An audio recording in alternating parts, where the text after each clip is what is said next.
अस्सलाम वालेकुम viewers, I am Hina Mahjabeen. I hope you all will be fine.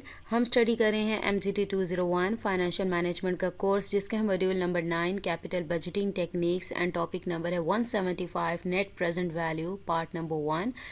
Okay ji, today's lecture start करने से पहले अगर आप मेरे चैनल पर न्यू हैं देन प्लीज़ मेरे चैनल को सब्सक्राइब कर दें, बेल आइकन को क्लिक करना मत भूलिएगा ताकि upcoming lectures, different assignments, quizzes या पेपर्स के नोटिफिकेशंस आप तक पहुंच जाएं। लाइक भी कीजिएगा, शेयर भी कीजिएगा। ओके जी, let's start from today's lecture that is about net present value. That is one of the method of discounted cash flow methods. Discounted cash flow method के बारे में प्रीवियस लेक्चर्स में already पढ़ चुके हैं। यानी डिस्काउंटेड यानी डिस्काउंट करना, यानी प्रेजेंट वैल्यू फाइंड करना कैश फ्लोज की, जो कि कैपिटल बजटिंग का एक मोस्ट कॉमनली यूज्ड मेथड कह सकते हो आप, वो है। सो इसमें मैंने पहले भी आप लोगों को बताया था कि डिस्काउंटेड मीन्स यानी प्रेजेंट वैल्यूज़ फाइंड करना, और प्रेजेंट वैल्यू के बारे में भी हमने जब स्टार्टिंग मॉड्यूल्स पढ़ रहे थे तो उसमें पढ़ा था, जब टाइम वैल्यू मनी के बारे में पढ़ा था। Present value is the amount which is the value of future amount today, यानी फ्यूचर की जो अमाउंट है आज उसकी क्या वैल्यू होगी वो देखते हो। और इसे कैलकुलेट किस तरह से करते हैं, आप डिडक्ट कर देते हो जो इंटरेस्ट की अमाउंट है, जो आपको रेट गिवन होता है, सपोज करो वो 10% है, डिस्काउंटिंग रेट या रेट ऑफ रिटर्न भी कहते हैं इससे, तो फ्यूचर वैल्यू में से, ठीक है। तो then we get the present value of that future cash inflow. अगर आप इसको डिटेल में प्रेजेंट वैल्यू के टॉपिक को पढ़ना चाहते हैं तो आप स्टार्टिंग के जो मॉड्यूल्स हैं वहाँ पर देख लीजिएगा। Net present value means the difference between cash inflows and cash outflows. Cash flow comprises of cash inflows and cash outflows. Inflow का मतलब जो आपके बिजनेस में कैश आता है, और outflow means कैश जो आपका आप पेमेंट्स वगैरह करते देते हो। तो डिफरेंस का मतलब यानी सब्ट्रैक्ट करना, माइनस करना, कि आप क्या करते हो, इनफ्लोज में से आउटफ्लोज को माइनस करते हो, तो वो हमारे पास नेट प्रेजेंट वैल्यू आ जाती है। अगर मैं नेट कैश फ्लो की बात करूँ, we used the term net cash flow, then it means that our cash flows are more our inflows more और outflows, यानी हमारे inflows net की बात करी हूँ, यानी क्या चीज़ ज़्यादा है। कैश फ्लो में मैंने कहा कि कैश इनफ्लोज भी आते हैं और कैश आउटफ्लोज भी आते हैं। अगर नेट की बात करूँ, नेट कैश फ्लो की बात करूँ, तो हम उसमें ये देखेंगे कि आया हमारे इनफ्लोज ज़्यादा हैं या आउटफ्लोज ज़्यादा हैं। और इसमें अगर मैं नेट कैश इनफ्लो की बात करूं तो उसका मतलब ये है कि मेरे जो कैश इनफ्लोज हैं, जो मेरे बिज़नेस में पैसा आ रहा है वो ज़्यादा है कैश आउटफ्लो जो जा रहा है उससे। और इसी तरह से अगर मैं नेट कैश आउटफ्लो की बात करूं यहाँ पर, तो इसका मतलब क्या होगा, यानी मेरे जो कैश फ्लोज हैं वो ज़्यादा हैं इनफ्लो से। तो इस तरह से आप देख सकते हो कि नेट प्रेजेंट वैल्यू कैसे फाइंड करते हैं, यानी कैश फ्लोज इसमें कैसे काम आते हैं। So but in net present value method we are not only netting off the cash flow but we are netting off the present values of the cash flows. Simply हम cash flows को net off नहीं कर रहे, यानी उसको join नहीं कर रहे या एडअप नहीं कर रहे, बल्कि हम क्या करते हैं, उन कैश फ्लोज की जो हैं इनफ्लोज जो आ रहे हैं आप उनकी प्रेजेंट वैल्यू फाइंड करते हो, देन उन्हें नेटिंग ऑफ करते हो, यानी क्यूमुलेट करते हो, एडअप करते हो, या जो भी सब्ट्रैक्ट करना है वो करते हो, ताकि आप क्या करते हो, कैश इनफ्लोज जो हैं उनकी आप प्रेजेंट वैल्यूज़ लेते हो, उनकी प्रेजेंट वैल्यू को देन आप उसमें से क्या करते हो, जो कैश आउटफ्लोज हैं उनको डिडक्ट कर देते हो। ठीक है, तो इस तरह से आप नेट प्रेजेंट वैल्यू फाइंड करते हो। इसकी कैलकुलेशन भी मैं आप लोगों को ये इसी लेक्चर में या फिर नेक्स्ट लेक्चर में दिखा दूँगी। ठीक, क्या करना है आपने इस प्रोसेस में, क्या करना है आपने, कैश जो इनफ्लोज हैं उनकी प्रेजेंट वैल्यूज़ फाइंड करनी है, देन उन्हें क्या करना है, उसमें उनका सब्ट्रैक्ट कर देना है किस में से, यानी आउटफ्लोज को। The process is same as we deduct the cash outflow from the cash inflows, but present values of the inflows and outflows. The present values, अच्छा जी, नेट प्रेजेंट वैल्यू फाइंड कर रहे हैं तो आप सेम वही process है जो पहले भी हमने पढ़ा था कि इनफ्लोज में से आउटफ्लोज को माइनस करते हैं, बट यहाँ पर किसकी बात हो रही है कि आप उनकी प्रेजेंट वैल्यू यानी डिस्काउंटिंग मेथड है, और हमने कहा डिस्काउंटिंग का मतलब होता है प्रेजेंट वैल्यूज़ फाइंड करना। ऑब्वियसली जब डिस्काउंटेड मेथड की बात आ रही है, कैश फ्लो की आ रही है, तो उसको प्रेजेंट वैल्यूज़ की बात आ रही है, यानी उसकी पहले प्रेजेंट वैल्यूज़ फाइंड करोगे। मींस आपकी जो इनफ्लोज हैं पहले उनकी प्रेजेंट वैल्यूज़ फाइंड करोगे, देन उन्हें एक्यूमुलेट यानी एडअप करके देन उसमें से आउटफ्लोज को माइनस कर दोगे, तो आपके पास क्या आ जाएगी, नेट प्रेजेंट वैल्यू आ जाएगी। this is not only the definition of net present value, but it is also the method to calculate net present value, meaning that net present value is the difference between the sum of present values of cash inflows and cash outflows. मैंने अभी आपको कहा कि cash जो भी inflows होंगी उनकी present values find करोगे, उनकी प्रेजेंट वैल्यूज़ को देन आप एक्यूमुलेट यानी सम अप करोगे यानी प्लस करोगे, जो प्लस करके आंसर आएगा उसमें से आपने जो कैश आउटफ्लोज हैं उनकी अमाउंट को माइनस कर देना है, तो आपके पास क्या आ जाएगी, नेट प्रेजेंट वैल्यू आ जाएगी। अब ये नेट प्रेजेंट वैल्यू जब आप सब्ट्रैक्ट करते हो, सम अप करने के बाद जब आउटफ्लोज को सब्ट्रैक्ट करते हो तो आपके पास क्या होती है, नेट प्रेजेंट वैल्यू पॉजिटिव भी हो सकती है, नेगेटिव भी हो सकती है और ये ज़ीरो भी हो सकती है। और ये पॉसिबिलिटीज़ 3 पॉसिबिलिटीज़ हैं और इन्हीं पॉसिबिलिटीज़ को देखते हुए आप डिसीजन लेते हो कि आप के लिए ये जो प्रोजेक्ट है ये फेवरेबल है या नहीं है, आपको इसमें इन्वेस्टमेंट करनी चाहिए या नहीं करनी चाहिए। ठीक है, तो ये हमारे पास आ गया टेबल, और टेबल में नेट प्रेजेंट वैल्यू यहाँ पर ईयर दिए हुए हैं, 0 ईयर यानी स्टार्टिंग जो है प्रोजेक्ट का या जहाँ पर आप इन्वेस्टमेंट करते हो स्टार्टिंग पॉइंट पर, तो आपकी नेट प्रेजेंट वैल्यू जो कि आपका कैश आउटफ्लो होता है और आउटफ्लो को आप ब्रैकेट में राइट करते हो, ये हमारा कैश आउटफ्लो है 100,000 रुपीज़। ठीक है, नेक्स्ट हमारे पास क्या है, ईयर 1 में आपकी कैश इनफ्लो, बाकी सारी इनफ्लोज हैं यानी आपके बिजनेस में पैसा आ रहा है, 20,000 रुपीज़ आपके पास है। देन सेकंड ईयर में 30 आए, देन 40, 50 एंड 60 ऑनवर्ड आते रहे। और उसके बाद यहाँ पर हैं प्रेजेंट वैल्यूज़ कैश फ्लो यानी इंटरेस्ट में से आई थिंक इंटरेस्ट और फ्यूचर वैल्यू का डिफरेंस जो है प्रेजेंट वैल्यू, और यहाँ पर रेट ऑफ रिटर्न गिवन है 10%, जो कि हमारा रिक्वायर्ड रेट ऑफ रिटर्न भी या डिस्काउंटिंग रेट भी कहते हैं इसे। अब यहाँ पर मैं आपको बताती ही चलती हूँ कि यहाँ पर बाद में बताती हूँ, बल्कि ये 10% क्यों यूज़ किया। फर्स्टली मैं आपको दिखा दूँ कि आप नेट प्रेजेंट वैल्यू NPV किस तरह से कैलकुलेट कर सकते हो। मैंने आपसे कहा कि जो इनफ्लोज हुई हैं, ठीक है, तो इस मेथड में डिस्काउंटिंग मेथड है, डिस्काउंटेड कैश फ्लो मेथड है। तो इसमें क्या होगा कि पहले आप कैश फ्लोज को नहीं ये एडअप करोगे।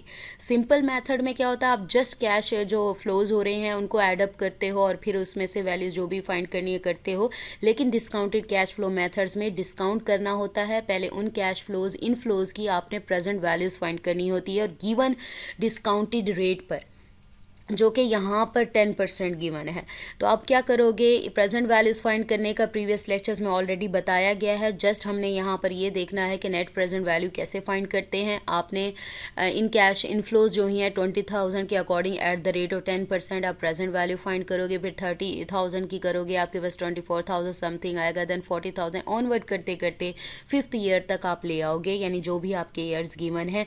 देन आप इसको सम अप करोगे यानी 18,000 समथिंग, इसको ऐड करोगे। आपने ऐड करके प्रेजेंट वैल्यूज़ निकाली और हमने कहा था जो कैश इनफ्लोज हैं उनको सम अप करोगे, जो आंसर आएगा उसमें से कैश आउटफ्लो को माइनस कर दोगे, तो हमारे पास नेट प्रेजेंट वैल्यू आ जाएगी। तो हमारे पास जो कैश इनफ्लोज हैं उनकी प्रेजेंट वैल्यूज़ हमारे पास गिवन है, उसको एक्यूमुलेट करना यानी सम अप करने, यानी सम जो आया है 144,434 रुपीज़ आया है, तो उसमें से माइनस क्या करना है, जो इनिशियल हमारा कैश आउटफ्लो हुआ था, जो हमारे बिजनेस में हमने इन्वेस्ट किया था वो था 100,000। जब माइनस करते हो तो आपके पास 44,434 आता है, यानी ये आपकी नेट प्रेजेंट वैल्यू हो गई। In this table, why are we using this 10% rate and why we are not using 20%, 30% and so on? मैंने आपसे कहा ये आपका डिस्काउंटिंग रेट होता है या प्रेजेंट वैल्यू जो आप कह दो रिक्वायर्ड रेट ऑफ रिटर्न होता है, जो आप चाह रहे होते हो कि ये जो प्रोजेक्ट है या ये जो इन्वेस्टमेंट कर रहा हूँ मैं, तो वो मुझे रिटर्न एटलीस्ट इतना तो रिटर्न करे मुझे। इस बेस पर आप इस रिटर्न को रेट ऑफ रिटर्न, और ये पहले से प्री डिटर्मिंड होता है या फिर फाइनेंशियल जो भी एक्सपर्ट्स वगैरह हैं या जो भी इन्वेस्टमेंट कर रहा होता है तो वो पहले से डिसाइड कर लेता है कि मुझे इतना, अगर कोई कंपनी दूसरी कंपनी इतने इन्वेस्टमेंट पे रिटर्न प्रोवाइड कर रही है, तो एट लीस्ट मैं जिस कंपनी को छोड़ के आ रहा हूँ तो मुझे भी जो न्यू प्रोजेक्ट है या न्यू इन्वेस्टमेंट वाली जगह है वो भी एट लीस्ट तो मुझे इतना रिटर्न प्रोवाइड करे कि मैं लॉस में ना जाऊँ। In technical terms this is called the discounting rate which is a rate use to calculate the present value, यानी हम present values rate of return, आप इंटरेस्ट इतना % जो भी है उसको फाइंड करेंगे, ये प्रीवियस लेक्चर्स में ऑलरेडी हो गया।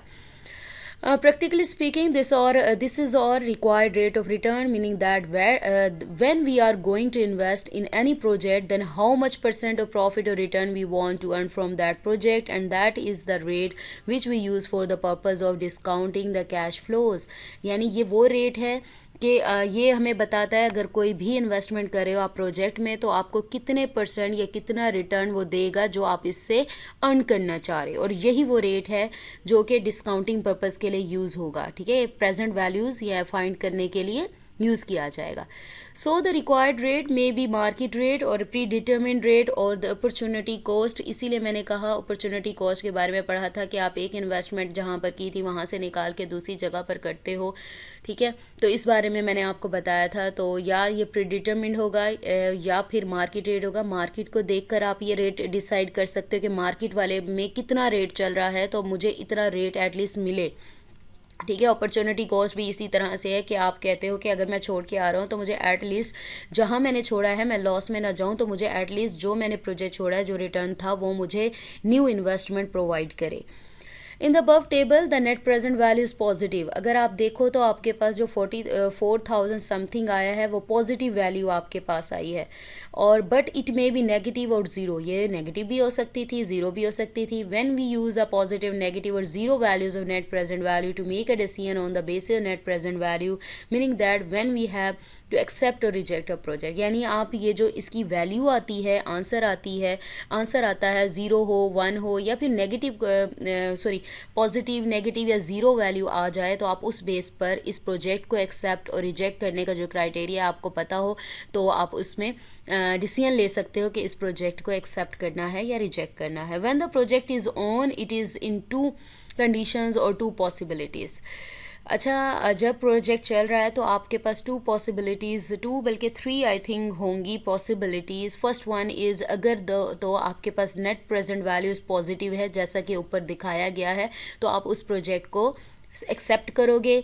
अगर ज़ीरो है देन भी एक्सेप्ट कर लोगे इस प्रोजेक्ट को. बट अगर नेट प्रेजेंट वैल्यू आपकी नेगेटिव आ जाती है तो आप इसको रिजेक्ट करोगे. आप क्यों करोगे, इसकी रीज़न क्या है? वी कैन कंक्लूड और discussion on very important point that why a project is still accepted eight zero net present value. Zero पर क्यों एक्सेप्ट करेंगे? चलें ठीक है, पॉजिटिव आ जाती है तो वो तो मेरे लिए एक्सेप्टेबल होगा, लेकिन ज़ीरो आती है तो क्यों करते हो? It's answer is very simple that zero net present value means that the discounting rate और रिक्वायर्ड रेट, मैंने कहा ना जैसे 10% ऊपर दिया हुआ था, यानी इसे हम रिक्वायर्ड रेट ऑफ रिटर्न भी कहते हैं. रिक्वायर्ड रेट ऑफ रिटर्न वो होगा जो हम इस प्रोजेक्ट से चाह रहे हैं कि ये अर्न करना चाह रहे हैं कि ये जो प्रोजेक्ट या ये जो इन्वेस्टमेंट मैं कर रही हूँ प्रोजेक्ट में, एटलीस्ट मुझे इतना अर्न करके ये इन्वेस्टमेंट मुझे रिटर्न करे.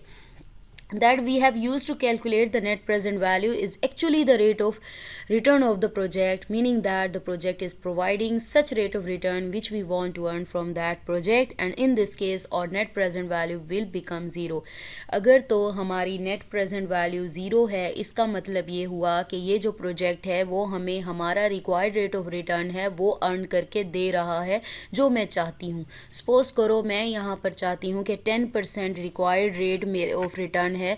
अगर तो 10% पर मेरा आंसर ज़ीरो आ जाता है नेट प्रेजेंट वैल्यू का, तो मैं कहूँगी कि ये प्रोजेक्ट एक्सेप्टेबल है, ताकि क्योंकि ये प्रोजेक्ट मुझे जो मेरा रिक्वायर्ड रेट ऑफ रिटर्न है वो प्रोवाइड कर रहा है. Because we have exactly use the same rate for discounting, and if any project is giving us exactly the same rate that we want to earn, definitely we will accept that project. वही rate दे रहा हो जो मैं चाहती हूँ. जैसे अगर मैंने प्रीवियस लेक्चर्स में भी आपको कुछ एग्जांपल्स दी थी कि कोई प्रॉपर्टी सेल कर रहा है, तो सपोज करो वो कहता है 10 लाख की मैं दे रहा हूँ. अगर तो कोई कस्टमर आता है और वो 10 लाख का कहता है कि 10 लाख ले लो और मुझे प्रॉपर्टी दे, ऑब्वियसली उसको एक्सेप्ट कर लेगा. यानी सेम हो गई वो चीज़ जो वो चाह रहा था, रिक्वायर्ड रेट जो चाह रहा था वो उसको मिल रहा है. यानी आप इधर फ़र्ज़ कर सकते हो आपकी वैल्यू ज़ीरो हो गई. ठीक है, इसी तरह पॉजिटिव आना यानी ज़्यादा देगा आप पॉजिटिव को कंसीडर कर सकते हो कि वो 10 लाख कह रहा था तो किसी ने ज़्यादा यानी उसे कहा मुझे इतने ले लो, बस मुझे ये प्रॉपर्टी चाहिए और बस करके कर दो, तो मीन्स आप इसको कंसिडर पॉजिटिव, तो ऑब्वियसली उसको वो ले लेगा। लेकिन अगर नेगेटिव वैल्यू का मतलब आप इस तरह कंसीडर कर सकते हो कि प्रॉपर्टी 10 लाख की अगर वो दे रहा है तो कोई आता है वो कहता है 9 लाख या 10 लाख ले लो और मुझे प्रॉपर्टी दे दो, तो वो उसे पता है भाई मैं लॉस में जाऊंगा तो वो इसको प्रॉपर्टी नहीं देगा, तो आप इसको नेगेटिव वैल्यू अपने माइंड में, मैं जस्ट जनरल सी बात कर रही हूँ कि रियल लाइफ जैसे एग्जांपल्स होते हैं उसको अपने माइंड में रखकर भी आप इसको थोड़ा सा समझ सकते हो। So the last thing that we need to remember is that it is one method which gives us result in absolute terms, meaning that this method gives us results in rupees or dollar value, which we will further explore in our next lectures। यानी dollar value आपने देखा है, calculation किया, कोई हमें percentage में value नहीं दे रहा, हमें जस्ट नंबर में वैल्यू दे रहा है, तो एब्सोल्यूट वैल्यूज़ उसे कहते हैं, जिसको हम नेक्स्ट लेक्चर में फर्दर पढ़ेंगे। हमारा नेक्स्ट लेक्चर भी नेट प्रेजेंट वैल्यू पर है, उसमें मैं आपको कैलकुलेशन भी दिखाऊंगी। But we have completed our today's lecture here. मुझे अपनी दुआ में याद रखिएगा, अपना ख्याल रखिएगा, टेक केयर, अल्लाह हाफिज़।